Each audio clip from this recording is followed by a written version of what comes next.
Sveiki visi. Šį kartą atvykau prie Barstyčių akmens, kuris randasi Žemaitijoje, ne per toliausiai nuo Telšių ir Plungės, galima sakyti. Ir dabar radau tokį labai įdomų informacinę lentą kaip žiedas.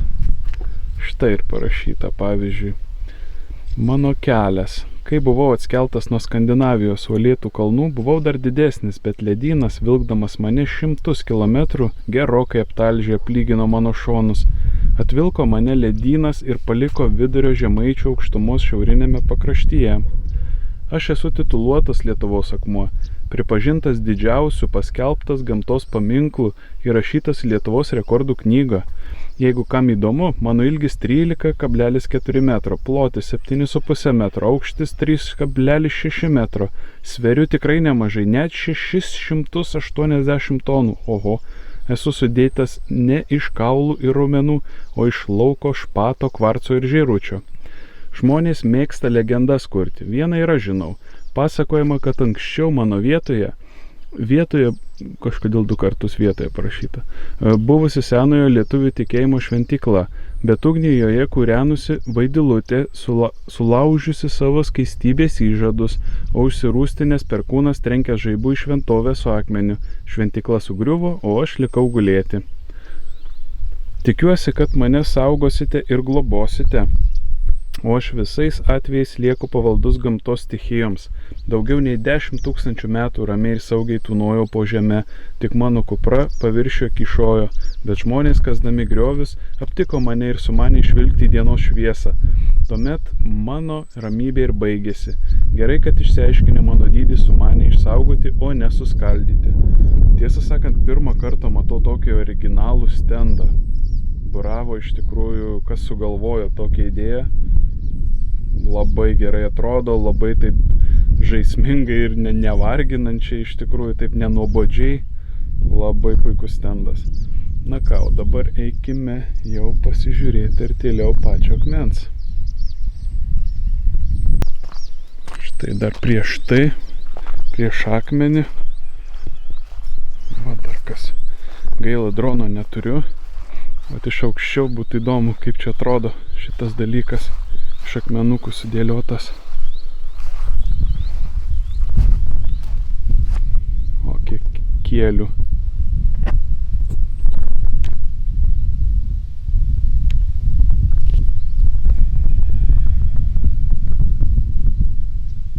Kaip ir dera, prie akmens keliaujame akmeniniu taku, akmenimis plūktų.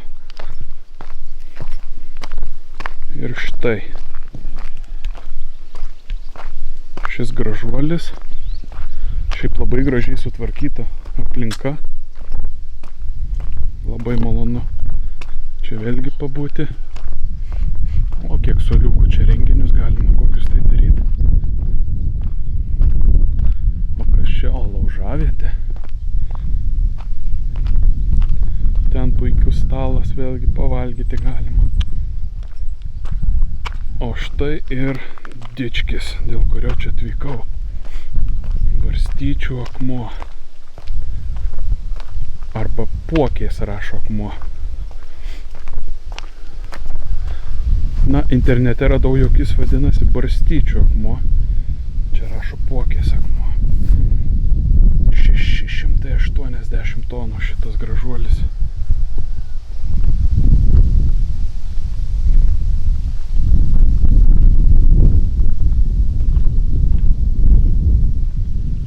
O, yra ir tokios kaip po kopėtėlės.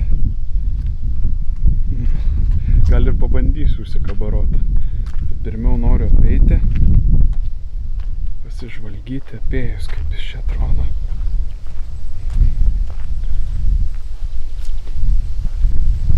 Toksai jo. Toks taip jau. Neveltui didžiausias Lietuvoje šitos akmenų grupės akmuo. Man vis tik tas svoris 680 tonų, kaip pagalvoju. Na, neįtikėtinas svoris.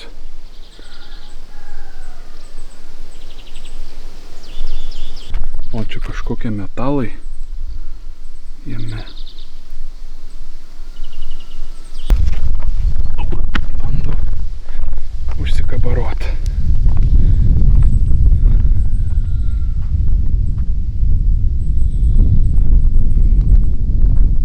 Koks nuostabus oras šiandien čia būti.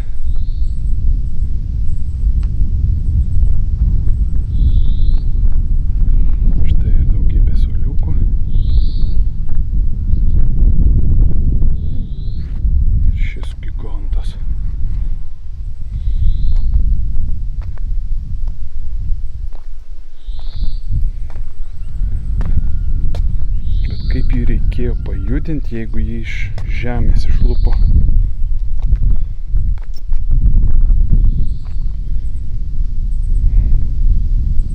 Kokiu atveju puikus gamtos turtas. Didžiausias Lietuvoje tokio tipo akmenų. Vertas dėmesio. Dičkis.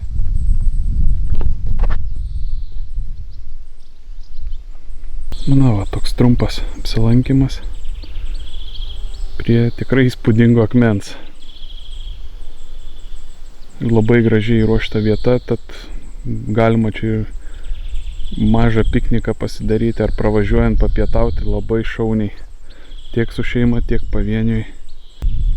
Šiam kartui būtų tiek. Iki.